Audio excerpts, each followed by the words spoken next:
This is the esports exclusive presented by DX Racer. Hello friends, Eric and Mathos here to give you the latest and greatest in esports, and the trade window is officially open now for Overwatch, and there's a couple of teams that need to make some moves. Yeah, starting off with Dallas. They've already decided to make a move. They've signed AKM. They definitely need it because they're like 1-5 right now, and it's not going to get any better without some changes on their team. Obviously, you know, it'd be nice to give Florida a break. 6 guys doesn't seem really smart for a 40-game season. And if the Shanghai Dragons can get past their political corruptness behind the scenes, perhaps they'll actually sign a team that can function on some sort of basic level. And although the Korean teams are losing to teams like Boston and Philly, I don't necessarily think that they need to lose any players, gain any players right now, unless they just want to, buy more talent and let them ride Pine for a while.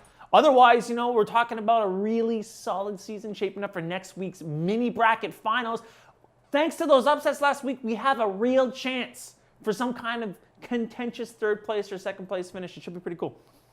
And the new patch coming out, it's live now, but obviously that's not going to affect anything until Stage 2, so don't get too excited. No, but Mercy's dead. Everybody's been tweeting that out. I mean everybody. Talking analysts, teams, players. Nobody wanted to play that character. It actually depressed people. And now all those Lucio mains you hired back in September pre-patch can finally get their hands wet. Welcome back our speed boostio booping machines to the forefront of the Overwatch support system. It should be pretty sweet for Stage 2 though. So keep that in mind. You gotta wait another couple weeks.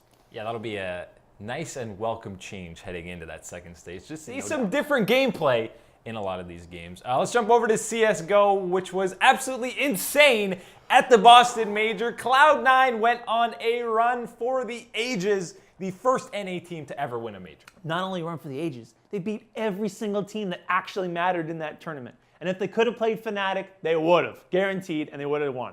They beat G2, SK, and FaZe all the way to the top.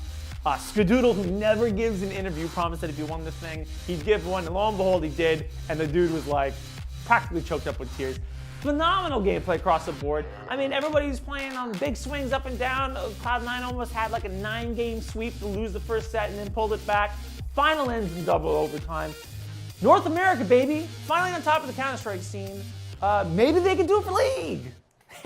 No, they can't. Let's be real. Liquid's won Dota.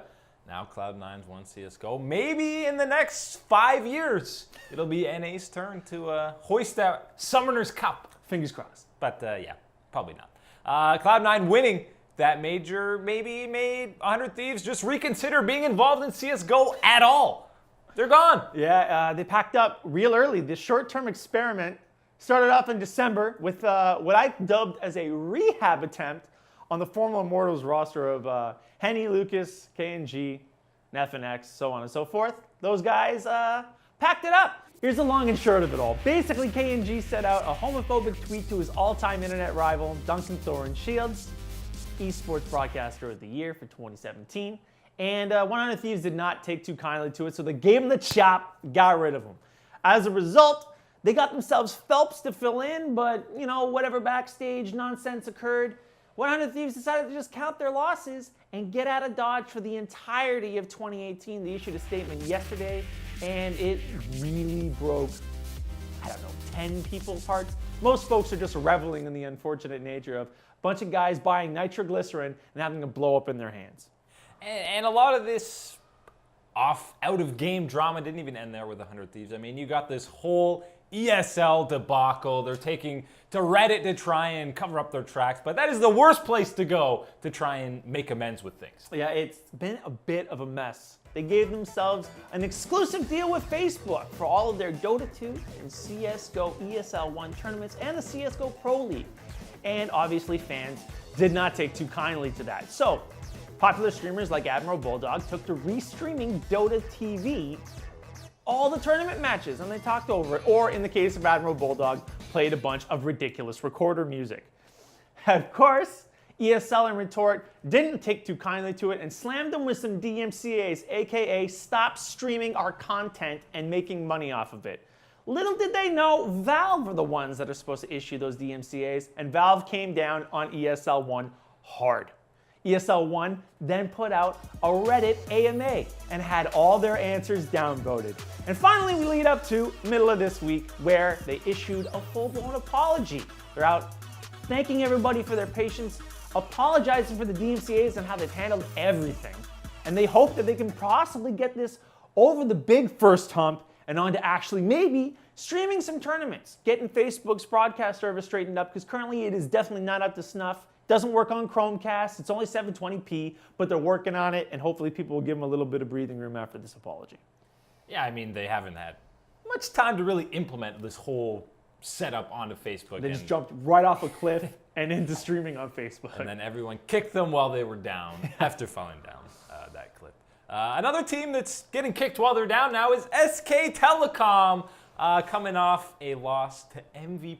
They had no wins on the season. 0-10. Got swept in 5 straight games, but they handed the 3-time world champions their defeat. And earlier in the week, you saw Faker. He got matched up with some of his SKT buddies in solo queue, and the amount of joy he got from killing them was absolutely amazing.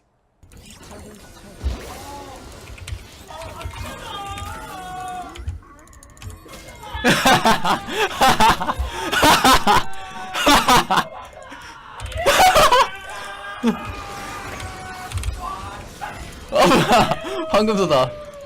뭐야? 플래시가 왜 있어? 아.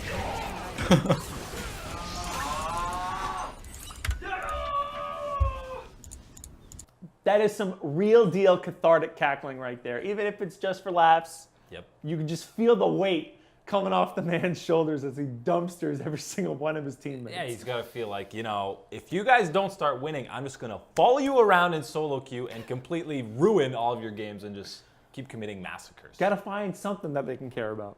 Yeah, I'd be starting to worry, though, if I was SKT. And you know what helps when you're worrying about things and feeling a little down? Is getting your own DX Racer chair. If you use the promo code SHOTCALLERS at dxracer.com, you can get 15% off, and you will never worry about having a sore back ever again. Nah, it's pretty good.